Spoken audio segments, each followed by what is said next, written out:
आज की सबसे बड़ी खबर सुप्रीम कोर्ट से, जहां वक्फ संशोधन अधिनियम को चल रही याचिकाओं पर हाई वोल्टेज सुनवाई हुई।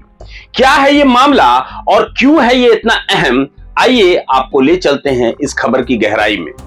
जोहार, मैं अभिषेक आनंद और आप जुड़े हैं प्रभात खबर के डिजिटल प्लेटफॉर्म के साथ। सुप्रीम कोर्ट में आज भारत के मुख्य न्यायाधीश संजीव खन्ना की अगुवाई वाली बेंच ने वक्फ संशोधन अधिनियम से जुड़े मामलों में सुनवाई की।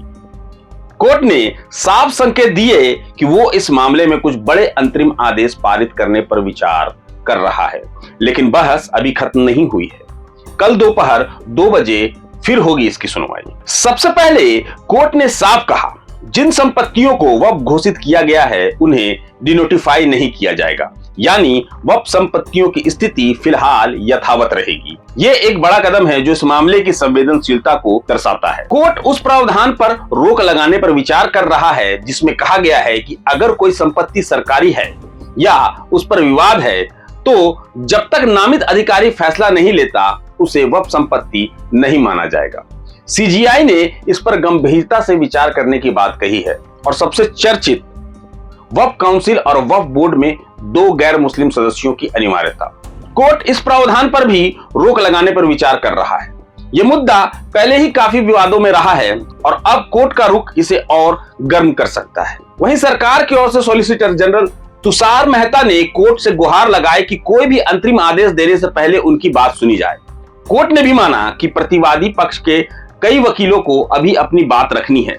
यही वजह है कि इस मामले की सुनवाई कल तक के लिए टाल दी गई है। तो दोस्तों, ये मामला अभी और भी रोमांचक मोड़ लेने वाला है। क्या सुप्रीम कोर्ट वक्फ संशोधन अधिनियम के इन प्रावधानों पर रोक लगाएगा या सरकार का पक्ष इसे बदल देगा? जवाब मिलेगा कल, जब कोर्ट फिर से इस मामले पर सुनवाई करेगा। तब तक आप अपनी राय हमें कमेंट सेक्शन में जरूर बताएं। क्या ये बदलाव जरूरी है या ये सिर्फ सियासी शोर है? हमसे जुड़े रहें क्योंकि हम लाएंगे आपके लिए हर अपडेट। फिलहाल इतना ही। जोहार।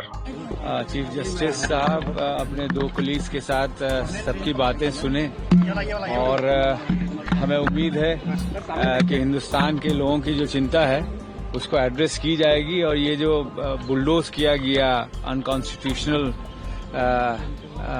जो फैसले हुए उस पर फैसला होगा और कल आधे घंटे और सुनने की बात है। उसके बाद डिटेल में वहाँ से जजमेंट मिलेगा। So I am Dikshita Gohil. I practice in Supreme Court and Bombay High Court.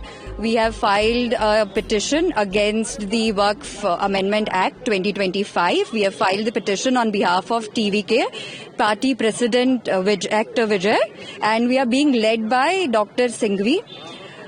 We have at length argued against the amendment being brought by the BJP government, and because we have filed this petition because we believe that Muslims, like any other religious denomination, have a right to practice their religion and practice it freely. यहाँ उन्होंने बिल्कुल निर्भीकता, निष्पक्षता, निडरता के साथ बहुत जल्दी सुनवाई लगाई, जैसा जनरली नहीं सुनवाई हो पाती, लेकिन क्योंकि धार्मिक भावनाएं हैं, सवाल हैं लोगों के। वैसे तो ये वक्फ का अमेंडमेंट एक्ट बिल लोकसभा द्वारा पास हो चुका, उसके बाद राज्यसभा द्वारा पास हो चुका। आदरणीय जगदम्बिका पाल ने इसमें बहुत बड़ी कमेटी बना के उसका पूरी चर्चा की, सबके सुझाव लिए।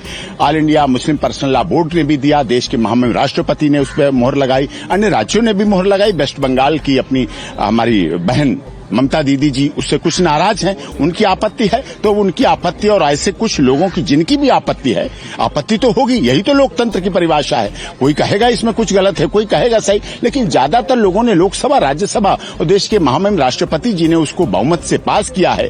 तो निश्चित तौर पर कुछ जो शिकायतें थी उनको दूर कर रही माननीय सर्वोच्च न्यायालय सुनवाई कर रही है और जो भी परिणाम आएंगे वो अच्छे होंगे, जो भी फैसले आएंगे वो अच्छे होंगे। हमारी सर्वधर्म संभाव, सर्वजन हिताय, सर्वजन सुखाय की भावना और ये अपनानी चाहिए। देश में शांति रहना चाहिए, अमन चैन रहना चाहिए। इस तरह की जैसी ममता दीदी ने भाषा का प्रयोग किया, ये संवैधानिक भी पद पर बैठे हुए व्यक्ति के द्वारा कहीं से भी उचित नहीं है।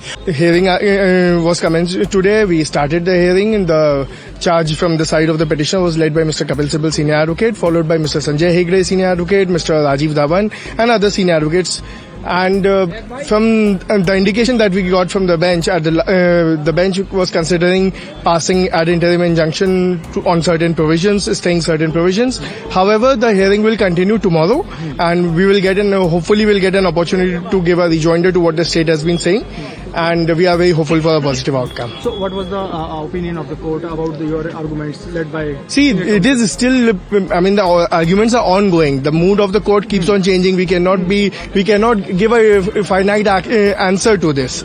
All right. But we are hopeful that it will be positive for us. Sir, आज कोर्ट में रहा कि सरकार ने भी अपनी दलील दी और जिन्होंने पिटीशन फाइल किए हैं उन्होंने भी दलील दी है, और ये दलील दी है, ये दलील सब उनकी खारिज होगी। आज लंबी सुनवाई है, 2-3 घंटे सुनवाई चली है।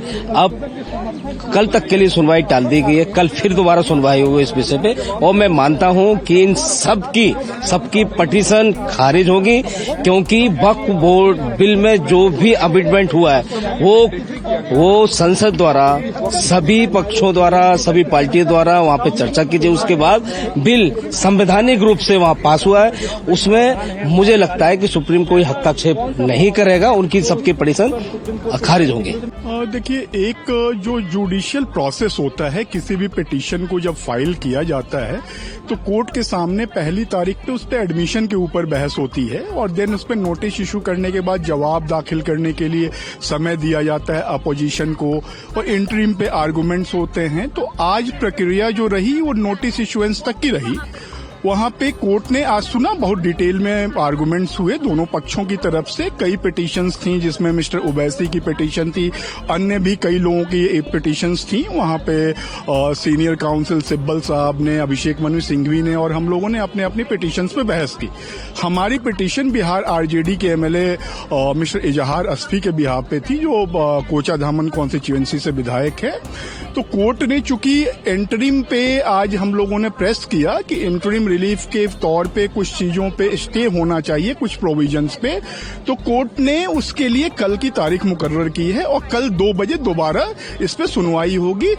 चूंकि स्टेट की तरफ से, केंद्र की तरफ से इस पे समय मांग लिया गया इंटरिम पे आर्गुमेंट्स के लिए। देखिए, जो PIL डली है, ये ओवैसी जी की तरफ से डली है कि जो ऑलरेडी एक AIMI के नेता हैं, और जो हिंदुओं के खिलाफ विवाद देने में वो बहुत ही ज्यादा, जो उनके विवाद हैं वो उन्होंने बहुत ही हिंदुओं के सेंटिमेंट्स को ठेस पहुंचाई है। तो एक ऐसा पक्षकार जो सीधा ये कहता है कि 15 मिनट के लिए पुलिस हटा दो, हम हिंदुओं को बता देंगे, तो पहले तो उनकी जो पिटीशन है उसको एडमिट ही नहीं होना चाहिए था। दूसरा ये है कि जो मुस्लिम पक्ष ने कुछ बिंदु उठाए, पहला था वक्फ बाय यूजर, जिसको लेकर के उन्होंने आपत्ति करी।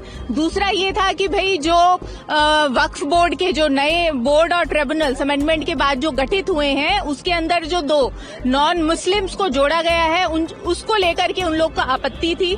तो यहाँ पे हमारा हिंदुओं पक्ष का ये कहना है न्यायालय के समक्ष कि देखिए, 1995 के वक्फ बोर्ड में ये था कि वक्फ बोर्ड ओपनली ये कहता है कि अगर कोई भी गैर मुस्लिम वक्फ बोर्ड को संपत्ति डोनेट कर सकता है, वो किसी भी गैर मुस्लिम से संपत्ति लेने के लिए तैयार है, पर अगर कोई भी गैर मुस्लिम वक्फ बोर्ड या ट्रिब्यूनल का हिस्सा बनता है, वो उनको आपत्ति है।